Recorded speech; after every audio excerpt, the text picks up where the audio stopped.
అధికారులు పాలకుల నిర్లక్ష్యంతో పంటలు ఎండిపోతున్నాయని మాజీ ఎమ్మెల్యే బీరం హర్షవర్ధన్ రెడ్డి విమర్శించారు. వనపర్తి జిల్లా పానగల్ మండలంలో పలు గ్రామాల్లో ఆయన పర్యటించారు. సాగునీటి కాల్వల్ని, ఎండిన పొలాల్ని రైతులతో కలిసి పరిశీలించారు.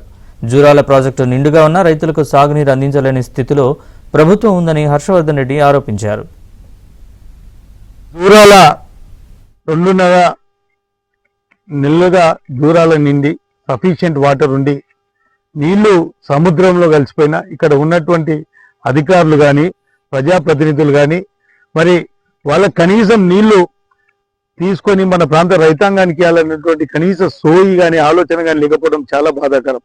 ఈరోజు రాయన్పల్లి గ్రామానికి ఈ పానగల్ మండలంలో చూస్తే దావాస్పల్లి నుంచి కనుక చూసుకుంటూ వస్తే దావాస్పల్లిలో సిల్ట్ తీసే దిక్కులేదు. నేను వనపర్తి జిల్లా కలెక్టర్ గారిని కోరుతా ఉన్నాం, అక్రమంగా ఇక్కడ వేసినటువంటి పైప్ కలవట్ ఏదైతే గూనెలు వేసినారో వాటిని వెంటనే తీసివేయాలి.